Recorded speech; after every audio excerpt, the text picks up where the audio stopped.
પ્રધાનમંત્રી નરેન્દ્ર મોદીએ જમ્મુ કાશ્મીરના નૌશેરામાં જવાનો સાથે દિવાળીની ઉજવણી કરી છે। દેશની સુરક્ષામાં તૈનાત જવાનો વચ્ચે પહોંચીને પ્રધાનમંત્રીએ તેમને મીઠાઈઓ ખવડાવી દિવાળીની ઉજવણી કરી।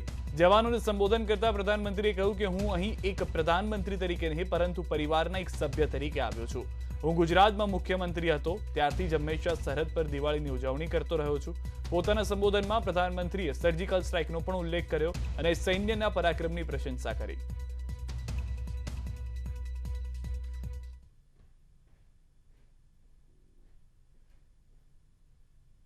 एक अभूतपूर्व कदम उठाते हुए अब भारत ने यह भी तय किया है कि 200 से ज्यादा साजो सामान और उपकरण अब देश के भीतर ही खरीदे जाएंगे। आत्मनिर्भर भारत का यही तो संकल्प है। अगले कुछ महीनों में इसमें और सामान जुड़ने वाले हैं। देश को आत्मनिर्भर बनाने वाली ये पॉजिटिव लिस्ट और लंबी हो जाएगी। इससे देश का डिफेंस सेक्टर मजबूत होगा, नए नए हथियारों उपकरणों के निर्माण के लिए निवेश बढ़ेगा। साथियों, आज हमारे देश के भीतर अर्जुन टैंक बन रहे हैं, तेजस जैसे अत्याधुनिक लाइट कॉम्पैक्ट एयरक्राफ्ट बन रहे हैं। अभी विजयादशमी के दिन 7 नई डिफेंस कंपनियों को भी राष्ट्र को समर्पित किया गया है। हमारी जो ऑर्डिनेंस फैक्ट्रीज थी वो अब स्पेशलाइज्ड सेक्टर में आधुनिक रक्षा उपकरण बनाएगी। आज हमारा प्राइवेट सेक्टर भी राष्ट्र रक्षा के संकल्प का सारथी बन रहा है।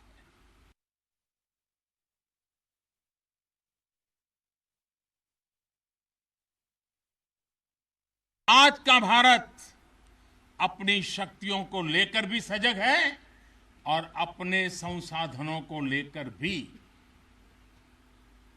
दुर्भाग्य से पहले हमारे देश में सेना से जुड़े संसाधनों के लिए यह मान लिया गया था कि हमें जो कुछ भी मिलेगा विदेशों से ही मिलेगा। हमें टेक्नोलॉजी के मामले में झुकना पड़ता था, ज्यादा पैसे खर्च करने पड़ते थे। नए हथियार नए उपकरण खरीदने होते थे तो प्रक्रिया सालों साल चलती रहती थी।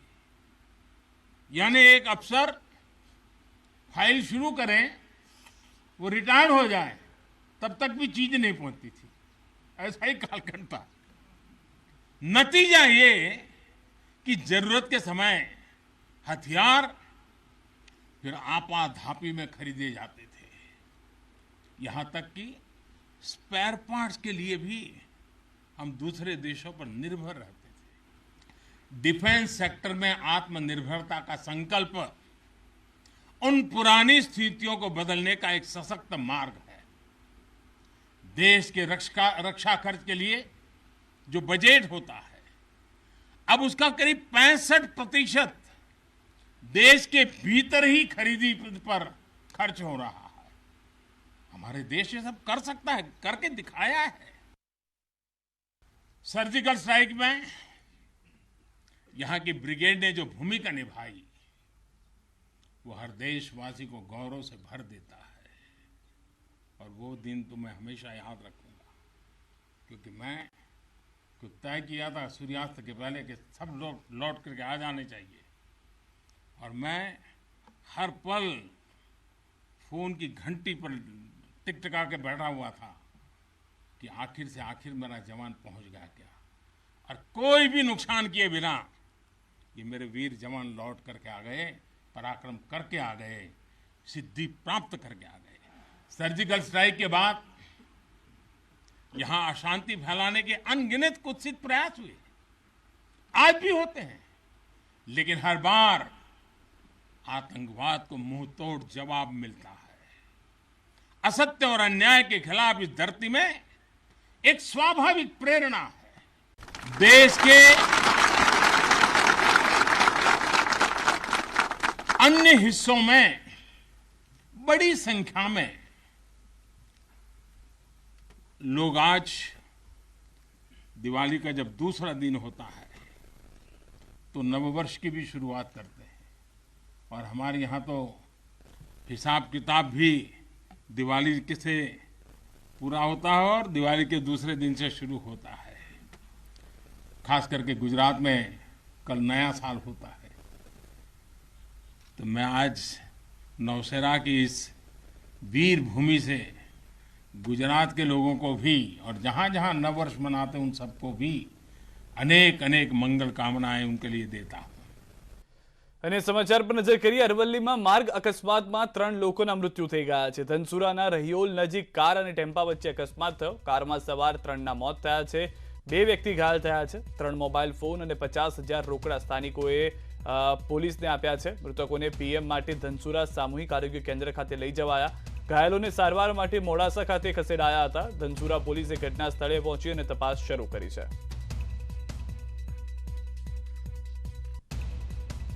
તો ધનસુરાના આ અકસ્માતના સમાચાર મળતા જ સમગ્ર પંથકમાં પણ હાલમાં દુઃખ વ્યાપી ચૂક્યું છે। ધનસુરા નજીક દિવાળીમાં જે પરિવાર જઈ રહ્યો હોવાની આ જાણકારી હતી। કારમાં સવાર 3 લોકોના મોત થયા છે, જેમાંથી 2 ઘાયલ થયા છે।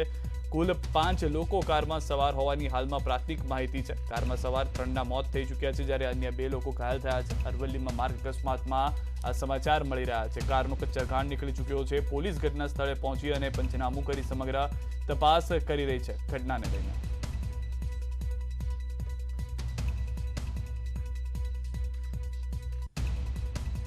આ તરફ અમદાવાદ વડોદરા એક્સપ્રેસ વે પર પણ અકસ્માત થયો। અકસ્માતમાં 3 વ્યક્તિઓના મૃત્યુ થઈ ગયા છે, અન્ય 2 લોકો ઘાયલ છે। વડોદરાથી અમદાવાદ તરફ જઈ રહી હતી કાર દૂધના ટેન્કર પાછળ ઘૂસી જતા સર્જાયો છે અકસ્માત। અમદાવાદથી 7 કિલોમીટર દૂર વાંચ ગામ પાસે બની છે ઘટના। ઘાયલોને હાલ અમદાવાદ એલજી હોસ્પિટલમાં ખસેડવામાં આવ્યા છે। અકસ્માતની જાણ થતાં તુરંત એક્સપ્રેસ હાઈવે પેટ્રોલિંગની ઘટના સ્થળે ગાડી પહોંચી ગઈ હતી, પરંતુ આ અકસ્માતમાં 3 લોકોએ જીવ ખોવાનો વારો આવ્યો છે, જ્યારે અન્ય 2 લોકો ગંભીર રીતે ઇજાગ્રસ્ત થયા છે।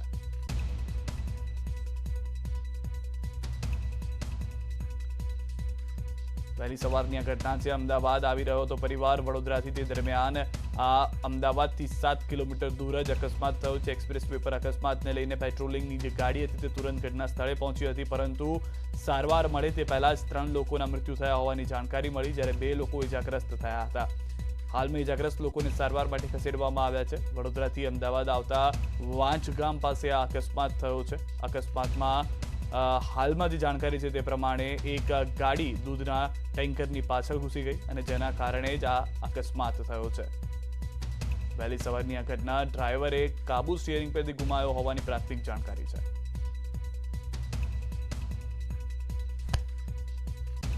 આ તરફ બોટાદમાં પણ 2 ખાનગી ટ્રાવેલ્સ વચ્ચે અકસ્માત થયો છે। ઢસા નજીક રાજકોટ હાઈવે પર અકસ્માત થયો છે। અકસ્માતમાં 10 થી 12 લોકો ઘાયલ થયા છે। ઇજાગ્રસ્તોને અમરેલી હોસ્પિટલ ખસેડવામાં આવ્યા છે। એક વધુ ઘટના અકસ્માતને લઈને દિવાળીના દિવસે 2 પ્રાઇવેટ બસ જે જઈ રહી હતી તેને અકસ્માત નડ્યો છે। 10 થી 12 લોકો ઇજાગ્રસ્ત થયા છે।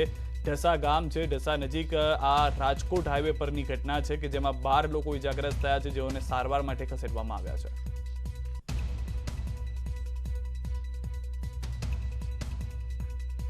આજના દિવસમાં 3 મોટા અકસ્માતમાં 2 જગ્યાએ 3 લોકોના જીવ ગયા છે, તો આ ત્રીજો અકસ્માત કે જેમાં 10 થી 12 લોકો ઇજાગ્રસ્ત થયા હોવાની જાણકારી મળી રહી છે। 2 ખાનગી ટ્રાવેલ્સ વચ્ચે અકસ્માત થયો હતો। વહેલી સવારની ઘટના છે। આસપાસથી સ્થાનિકો આવ્યા હતા, જે ઇજાગ્રસ્ત હતા તેઓને હોસ્પિટલ ખસેડવાની શરૂઆત કરવામાં આવી હતી। સદનસીબે હજી સુધી આ અકસ્માતમાં કોઈનો જીવ નથી ગયો તેવી જાણકારી મળી રહી છે।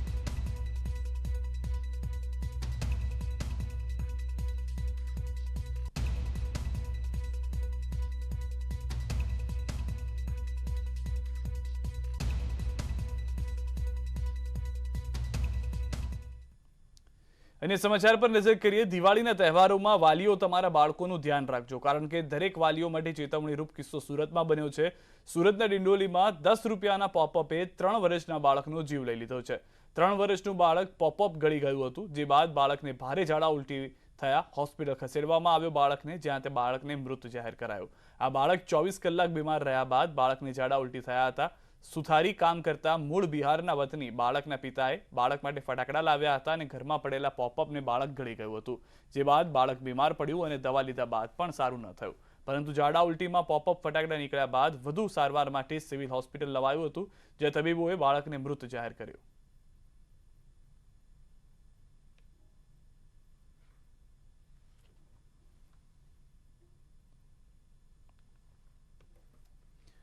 આ તરફ સુરતમાં માતા પિતા માટે આંખ ઉઘાડતો કિસ્સો જોતા તબીબોએ વાલીઓને ગંભીર ચેતવણી આપી છે. નાના બાળકોને જાતે ફટાકડા ફોડવા ન આપવા જોઈએ. 5 વર્ષના નાના બાળકોને એકલા ન મૂકવા જોઈએ.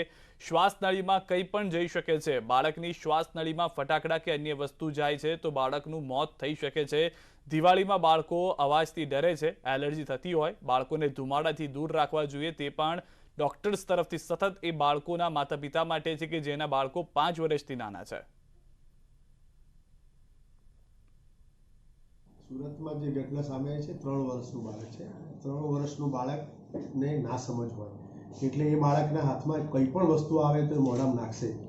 એટલે એકચ્યુઅલમાં તો પેરેન્ટ્સની જવાબદારી બને છે કે આવડા નાના બાળકોને છૂટા ન મૂકવા જોઈએ. અત્યારે દિવાળીનો માહોલ છે, સ્વાભાવિક છે, ફટાકડા ફૂટતા હોય, બધા નીચે જતા હોય. આવડા નાના બાળકો રંગબેરંગી કલરના ફટાકડા, તારામંડળ કે ચકરી એ જોઈને સ્વાભાવિક છે ખુશ થતા હોય અને એટલા માટે જ બાળકોને લઈને નીચે જતા હોય. પરંતુ જ્યારે મા બાપનું ધ્યાન હટે ત્યારે આ બાળકો ફરતા ફરતા જ્યાં એમની જે બાસ્કેટ હોય એમાંથી કંઈક આવી વસ્તુ લઈ અને જે પોપઅપ તો સાવ નાનું જ આવે છે કે સિંગના દાણા જેવું, એટલે કંઈક ખાવાનું સમજી અને ગળી શકે છે.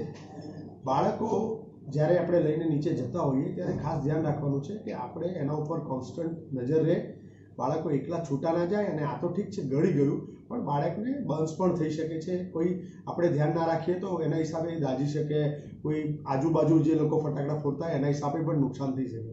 ફરીથી એકવાર કહીશ કે 5 વર્ષથી નાના બાળકો ના સમજ હોય, ખાલી ફટાકડા નહીં, ઘરની અંદર સિંગદાણા છે કે કાજુ છે કે ઘણીવાર પેલા કુરકુરે કે જે આવી સોલિડ વસ્તુઓ છે એ બાળકોના હાથમાં ના આવે અથવા એને કેમ કે નાના નાના ટુકડા કે ક્રશ કર્યા વગર એને આપવું પણ ના જોઈએ. ગળી જાય તો અન્નનળીમાં થઈને હોજરીમાં થઈને પેટમાં જાય તો મેજોરિટી ટાઈમમાં ઇસ્યુ નથી થતા, પણ આ જ વસ્તુ જો શ્વાસમાં જાય તો જીવનું જોખમ થઈ શકે. બાળક હોસ્પિટલ પણ ના પહોંચી શકે એવી પરિસ્થિતિ સર્જાઈ શકે. બાળકો જ્યાં સુધી નાના હોય ત્યારે આવી બધી વસ્તુ એના હાથમાં ના આવે એવી રીતે ઘરમાં રાખવી જોઈએ. અને અત્યારે દિવાળીના માહોલમાં એમને ખુશ કરવા કે એમને સારું લાગે અથવા એક ટ્રેડિશન પ્રમાણે આપણે ફટાકડા ફોડતા હોઈએ તો ખાસ કરીને નાના ભૂલકાઓનું પેરેન્ટ્સે ખૂબ ધ્યાન રાખવું. આ તરફ વધુ એક મહત્વના સમાચાર. કેન્દ્રીય આરોગ્ય મંત્રી અનોખી રીતે ઉજવી છે દિવાળી. વતન પાલીતાણામાં માંડવિયાએ અનોખી ઉજવણી કરી. ઘરે ઘરે જઈને રસી આપતા આરોગ્ય કર્મીઓ સાથે આરોગ્ય મંત્રી મનસુખ માંડવિયા પણ જોડાયા. શેત્રુંજય ગામમાં પહોંચીને માંડવિયાએ રસી અપાવી. અંતરાળ વિસ્તારમાં ઘરે ઘરે જઈને રસી લેવા આગ્રહ કર્યો. હર ઘર દસ્તક અભિયાન હેઠળ રસી અપાવી ઉજવણી કરી. દેશવાસીઓને પણ આ અભિયાનમાં જોડાવા અપીલ કરી છે. માંડવિયાએ આરોગ્ય કર્મીઓનો પણ ઉત્સાહ વધાર્યો છે.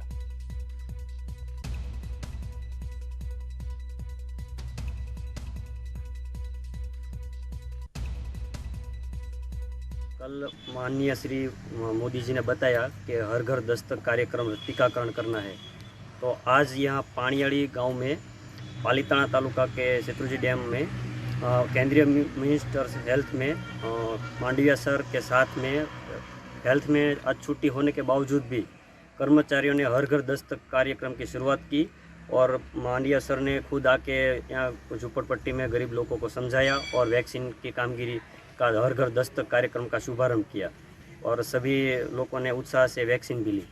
आज અમે આરોગ્યવાળા અને ડૉક્ટર અમારા સ્ટાફ અમે ઘરે ઘરે જઈ અને પછાત વર્ગમાં રહેતા ઝૂંપડપટ્ટીવાળા અમારી સાથે કેન્દ્રીય આરોગ્ય મંત્રી મનસુખભાઈ માંડવિયા અમારી સાથે રહી અને અમે ઘરે ઘરે જઈને વેક્સિન આજે આપેલ છે.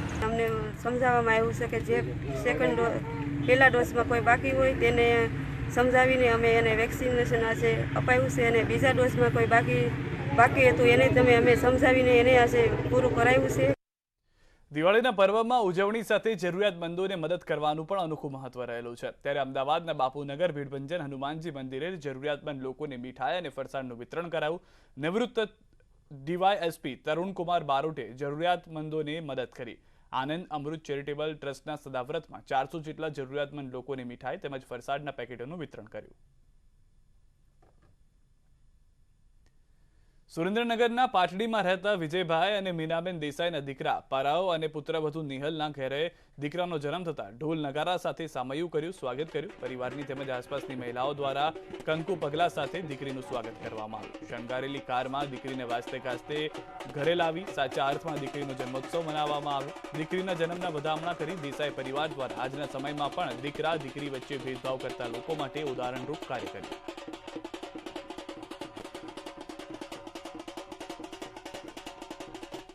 દિવાળીમાં ઠેર ઠેર ફટાકડાની દુકાનો લાગતી હોય છે, ત્યારે જેની પાસે લાયસન્સ હોય તેને જ સ્થાનિક તંત્ર ફટાકડા વેચવાની પરવાનગી આપતું હોય છે। ત્યારે ન્યૂઝ 18 ગુજરાતીએ રિયાલિટી ચેક કર્યું તો ફટાકડા વેચતી મોટાભાગની સ્ટોર ઘણી ખામીઓ જોવા મળી। અગ્નિશામક ચીજવસ્તુઓનો પણ અભાવ જોવા મળ્યો। ત્યારે સવાલ એ છે કે નગરપાલિકાએ આવી બેદરકારી કેમ દાખવી? શું નગરપાલિકાએ સેફટીના પેરામીટર ચેક કર્યા વગર જ પરવાનગી આપી દીધી?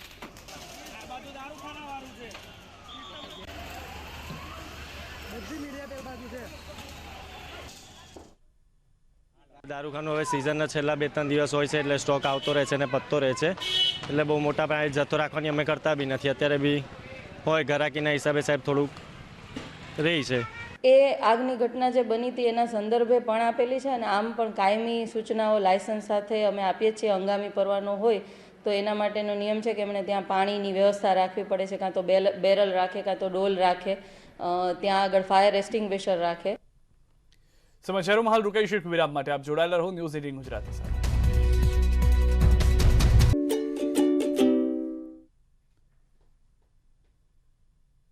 2 વર્ષ બાદ દિવાળી તહેવારો લોકો સાથે હર્ષોલ્લાસ સાથે ઉજવી રહ્યા છે, ત્યારે મોટી સંખ્યામાં પ્રવાસીઓ ઐતિહાસિક શહેર પાટણની મુલાકાતે આવે છે।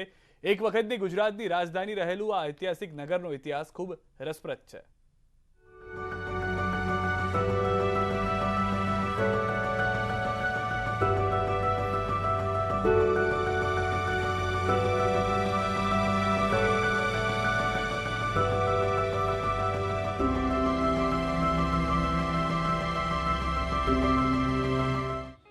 ઇતિહાસની વાત કરીએ એટલે ઐતિહાસિક નગરી અણહિલપુર પાટણને કઈ રીતે ભૂલી શકાય? સરસ્વતી નદીના તટે વસેલું અને ગુજરાતના સુવર્ણ યુગની સાક્ષી આપતું નગર એટલે પાટણ।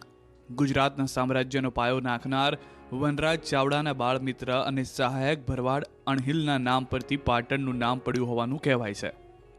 ગુજરાતના સુવર્ણ યુગ સાથે સોલંકી રાજાઓની રાજધાનીનું આ નગર એક કાળે વિસ્તાર અને વૈભવમાં, શોભામાં અને સમૃદ્ધિમાં, વીરતામાં અને વિદ્યામાં ભારત વર્ષમાં પ્રસિદ્ધ છે। સિદ્ધરાજ જયસિંહના સમયમાં સોલંકી વંશમાં આપણે ચોક્કસ કહી શકીએ કે એ કાળમાં પાટણનો એક સ્વર્ણિમ યુગ એ અહીંયા હતો। સિદ્ધરાજ જયસિંહ બહુ જ નાની ઉંમરે પોતે ગાદી ઉપર આવ્યો અને ત્યારબાદ એને એટલા પરાક્રમી કાર્યો, ચોક્કસ કહેવાય કે લોકવત્સલ્યના કાર્યો કર્યા અને પાટણની એક સ્વર્ણકાળની શરૂઆત કરી। પાટણનો કિલ્લો કોણે બાંધ્યો એ આજે પણ એક સવાલ છે। ત્યારે દંતકથાઓમાં લખાયેલું છે કે પાટણનો કિલ્લો બાબરા ભૂતે એક જ રાતમાં બનાવ્યો હતો, જેમાં 12 દરવાજા અને 13મી બારીનું નિર્માણ કરાયું હતું। આ કિલ્લાને 12 દરવાજાઓ અને 13મી બારી છે। આજે પણ જો તમે પાટણની ફરતે એક હેરિટેજ વોક ગોઠવો તો પાટણના છીંડિયા દરવાજા, અઘારા દરવાજા, ફાટીપાળ દરવાજા, મોતીશા ગેટ, કનસડા દરવાજા, આમ જોતા જોતા લાલ દરવાજા, તમને તમામ દરવાજાઓ આજે પણ મળે છે। મહાકાળ જાય છે અને જે જતા જતા ઉત્પાત કરતો જાય છે। સરસ્વતી નદીને તટે વસેલું પાટણ વિક્રમ સંવત 802 થી વિક્રમ સંવત 1356 એમ લગભગ 550 વર્ષ સુધી ગુજરાતની રાજધાની હતું। પાટણ ગુજરાતના રાજકીય અને વિદ્યાકીય ઉપરાંત સંસ્કૃતિનું કેન્દ્ર રહ્યું છે। સિદ્ધરાજ જયસિંહના પાટણની જાહો જલાલી અને શોભાના વર્ણનો અનેક પ્રાચીન ગ્રંથોમાં જળવાયેલા છે। પ્રાચીન પાટણ હિન્દુઓ માટે યાત્રાનું ધામ કાશી, જૈન માટે જૈન ધર્મનું પિયર અને મુસ્લિમો માટે બીજું મક્કા ગણાય છે। ચોક્કસ કહી શકાય કે અહીંયા ત્યાગની ભૂમિ છે, જ્ઞાનની ભૂમિ છે, શ્રી અને સરસ્વતીની ભૂમિ એવી આ પાટણ ભૂમિ છે।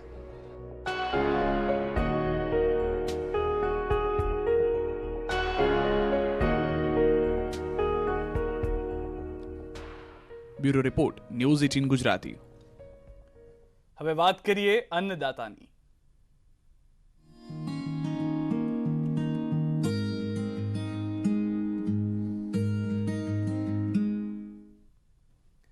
કૃષિ પ્રધાન દેશ હોવા છતાં ભારતના ખેડૂતોની સમસ્યાનો નિકાલ નથી।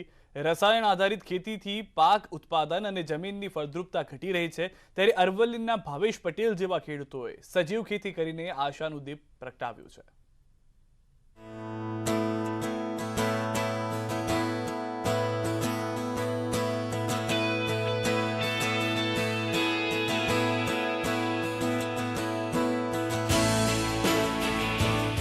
મોંઘા મોંઘા બિયારણ, રાસાયણિક ખાતરો અને અનિશ્ચિત વાતાવરણને કારણે હવે ખેડૂત સતત ચિંતામાં રહે છે. દેવા કરી મોંઘી ખેતી કરતા ખેડૂતો માથે સતત નુકસાનીનું જોખમ મંડરાતું રહે છે. તેવામાં સજીવ ખેતી એક વિકલ્પ બન્યો છે. અરવલ્લીના ભાવેશ પટેલ નામના યુવા ખેડૂતે સજીવ ખેતીને અપનાવી ઝીરો બજેટ ખેતીના કોન્સેપ્ટમાં ફેરવી નાખી છે.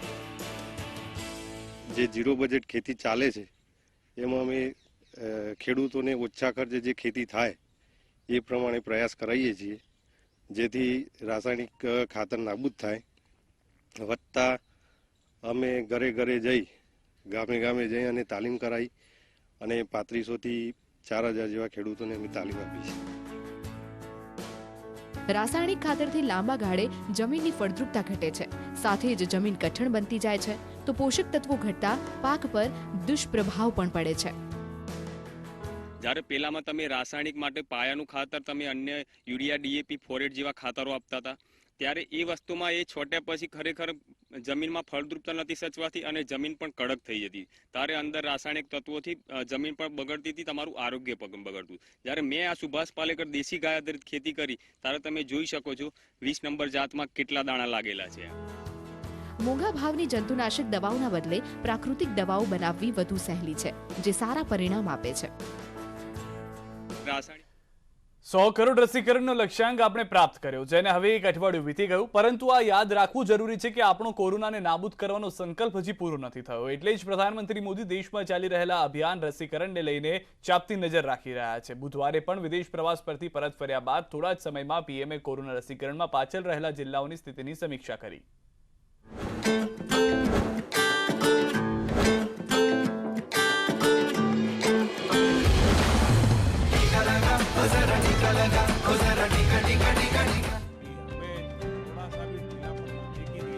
प्रधानमंत्री नरेंद्र मोदी ने बुधवार को देश के उन जिलाधिकारियों के साथ समीक्षा बैठक की जिनके जिले में कोविड-19 टीकाकरण की रफ्तार धीमी है. पीएम की इस समीक्षा बैठक में खास तौर पर उन जिलों को शामिल किया गया जहां कोरोना टीका के पहले डोज की कवरेज 50% से कम और दूसरे डोज की इससे भी कम है. इस वर्चुअल बैठक में पीएम मोदी ने अधिकारियों को हर घर दस्तक का मंत्र दिया और कहा कि आपको हर घर पहुंचना है और लोगों का टीकाकरण करना है. हर घर दस्तक, इसी मंत्र के साथ हर उस घर में दस्तक दी जाएगी जहां अभी तक दोनों टीके का संपूर्ण सुरक्षा कवच नहीं मिला. आपको बता दें कि देश में इस वक्त झारखंड, मणिपुर, नागालैंड, अरुणाचल प्रदेश, महाराष्ट्र और मेघालय समेत दूसरे राज्यों में 40 से ज्यादा ऐसे जिले हैं जहां कोविड-19 वैक्सीनेशन की रफ्तार बेहद धीमी है. और इसी को रफ्तार देने के लिए पीएम ने उन राज्यों के मुख्यमंत्री समेत जिलाधिकारियों के साथ बैठक की और उन्हें टीकाकरण की रफ्तार बढ़ाने के टिप्स दिए और 100% टीकाकरण का लक्ष्य हासिल करने के लिए स्वस्थ प्रतिस्पर्धा का सुझाव दिया. टीकाकरण से जुड़े कम्युनिकेशन को जितना हम सरल रूप में करेंगे, स्थानीय भाषा बोलियों में करेंगे, इतने बेहतर परिणाम आएंगे. स्वास्थ्य मंत्रालय के आंकड़े बताते हैं कि अब तक देश में 78% आबादी को कोविड वैक्सीन की पहली डोज दी जा चुकी है, जबकि 35% आबादी को वैक्सीन की दूसरी डोज भी लगाई जा चुकी है. लेकिन एक तरफ कुछ राज्यों में जहां वैक्सीनेशन की रफ्तार अच्छी है, तो दूसरी तरफ कुछ राज्यों के कुछ जिलों में वैक्सीनेशन की रफ्तार बेहद सुस्त है, जिसे लेकर सरकार बेहद गंभीर है. बहरहाल उम्मीद है पीएम मोदी की सलाह का असर टीकाकरण अभियान में पिछड़े जिलों के अधिकारियों पर पड़ेगा और कोरोना की तीसरी लहर का कहर टूटने से पहले भारत 100% टीकाकरण के लक्ष्य को हासिल कर लेगा. Bureau report, news 18 network.